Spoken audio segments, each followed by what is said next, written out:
I'm conscious of the fact that we're going to split this. So let me start by just addressing something that you raised in that interview.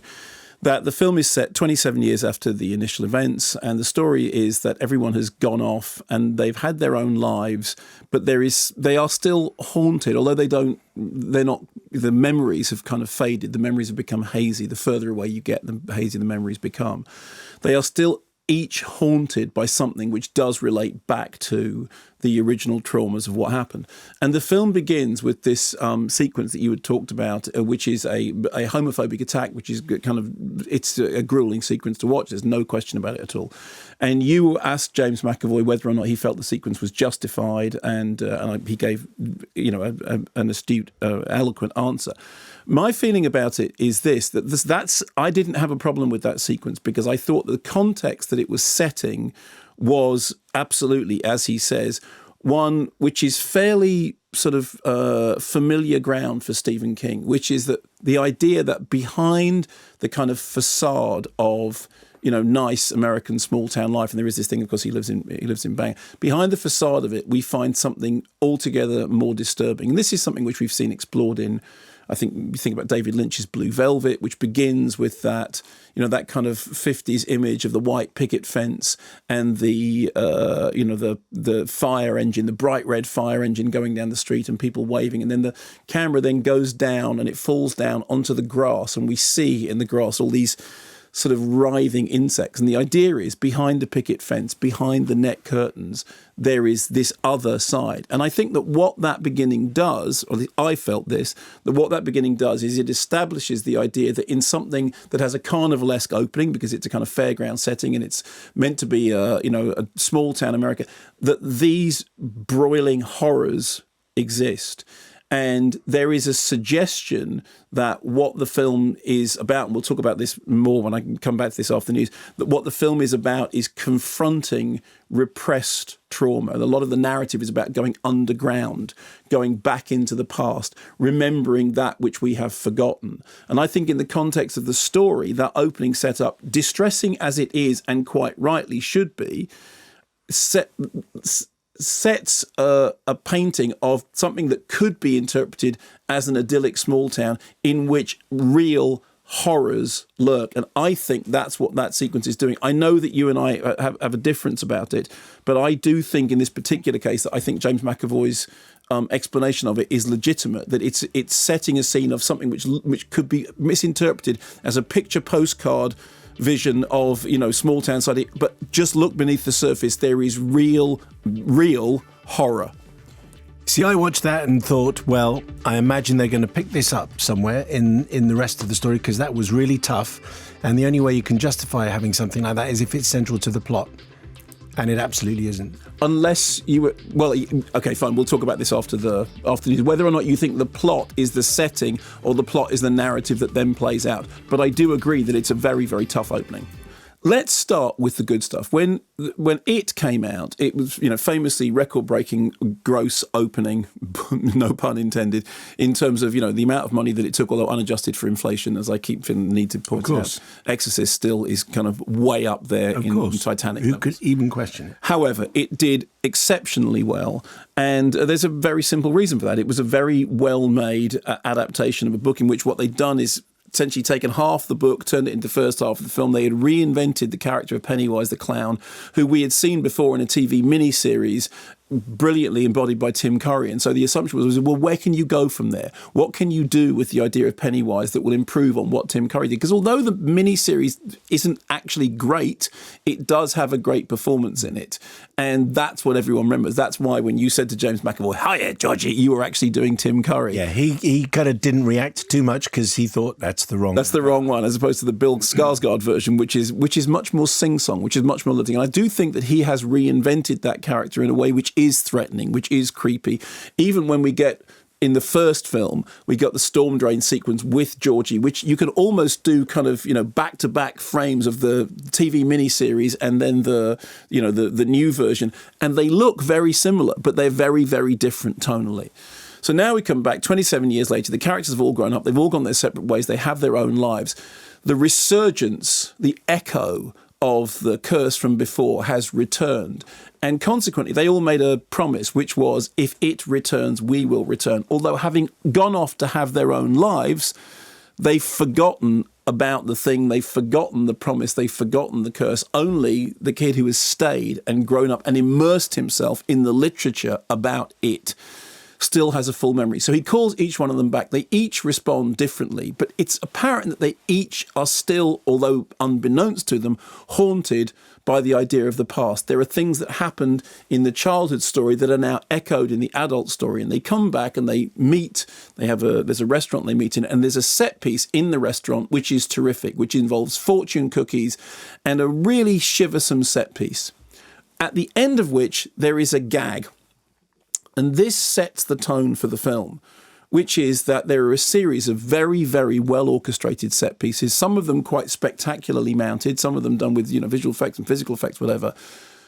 But whenever it gets really scary, or it looks like it's going to, it undercuts it with a gag. So the first thing is, very much like the first film, although I think it's more of a horror film than the first one, it is also a horror film which is playing very much to the mainstream, which is that because the balance of humour and horror is kept so prevalent that for me, it never got particularly scary, because it always felt like every genuinely scary set piece was offset by a correcting joke, something which set the atmosphere right. The second thing is this. There are a number of different strands. There always have been to some extent. But now, because of what's happened, there are a number of different strands. So the characters get brought back. And when the characters get brought back, there is also a split time frame between the characters now and the characters then. So you're juggling a number of different stories existing in different time frames that are intercutting between each other. And the movie itself runs the best part of 3 hours long. And I don't think I'm alone in saying that there are whole sections of it in which it felt like, okay, this is starting to feel like a TV miniseries, which, considering we started all this with a TV miniseries, is not what you want from a big budget, big screen incarnation, directed by somebody who clearly has a great affinity for the material and a great love for the material, and played by a cast who are enthusiastic about doing it, as I think you heard from James McAvoy's interview.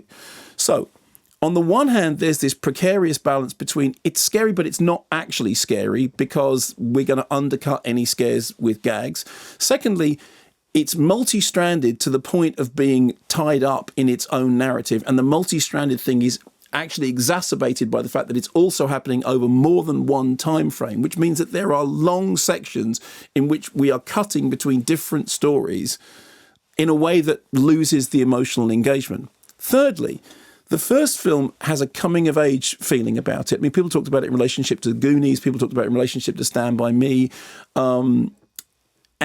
What you don't have in the second film, because now the cast have come of age, I mean, although they are still going back to face childhood demons, you don't have that immediate involvement that we did, I think, with the original, which was something which felt like a universal story that happened to have a horror element threaded through it.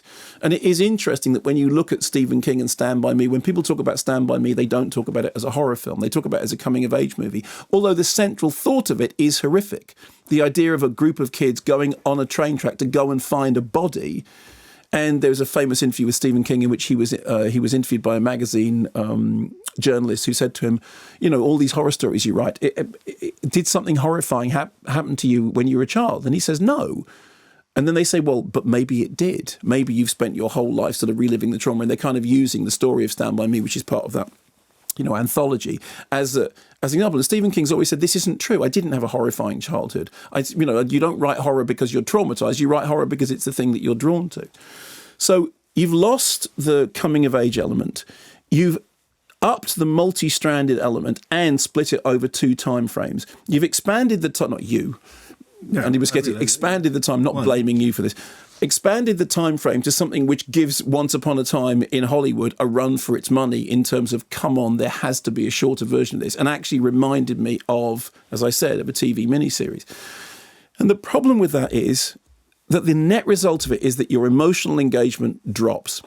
In the first film, the emotional engagement was there all the time. And that meant that the elements of the story, the fantastical elements of the story that some people buy, some people won't, but it meant that you stuck with them because you essentially got the characters, you got the situations, and it felt like the most important part of it was the kind of coming of age part of it as opposed to the horror.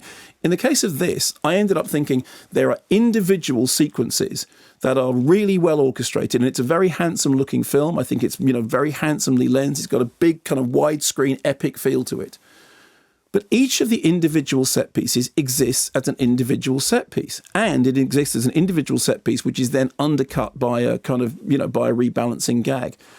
This is particularly peculiar in a film in which so much of the story is about memory, is about going underground. I mean, the narrative physically takes them underground, and if we're familiar with the narrative, you know that there's a certain, it's quite hard to pull off what the narrative does because it's very easy to fall into the realms of the ridiculous, which actually in terms of the miniseries, that is kind of what happened. But the narrative is about going underground. The story and much of the dialogue is about the return of memory. We've forgotten, but we are remembering. We have to remember. And yet the film itself seems to function almost entirely in the moment. And the problem, from my point of view, is a 3-hour movie cannot function in the moment. A 3-hour movie has to function on a deeper level than that, because otherwise it simply becomes an increasingly repetitive and occasionally, and I hate to say this, occasionally slightly boring series of very well orchestrated set pieces, to the point that the things that worked best for me are little fleeting glimpses, a character moving in a strange way at the end of a hallway, hardly seen, hardly glanced, a whispered threat from Pennywise delivered in that brilliant sing-song voice that Skarsgård is doing, that, kind of lilting, strange, almost childlike voice. Yes, there are big bang scares, but they're not really scares. They're like Jack-in-the-Box scares. And this is why, in the end, what I come away with is a sense of being at a carnival fun fair. There's lots of rides, there's lots of attractions, there's lots of, house of fun bits. But like you feel at the end of a fairground ride, there's probably been too much. You probably should have done 3 of the rides and then gone home, but you didn't. You stayed there and you kept on eating the candy floss, and now it's late and you've missed the last bus home and you're a bit tired. And sick. Yeah, exactly. And so I really ended up feeling very conflicted about it, because when I came out, my initial response was, tonally, it is all over the place. The more I think about it, the more I think that the things that are good about it are really good. But the problem is they get lost in the mishmash of conflicting elements. And partly this is because I think the first one worked so well. I have no doubt, incidentally, there's going to be a huge hit. I also have no doubt that people will find things about it that are individual, because there are individual sequences and individual moments that are really well put together by somebody who absolutely is living and breathing the story. But what there isn't is depth or substance or the undertow that you need to pull something that sprawling together. And partly it's to do with the source material, but I think it's more to do with the fact that the first film was such a big hit that the gloves were off, and that it was like, okay, we can do anything. And I think that the answer is you can't.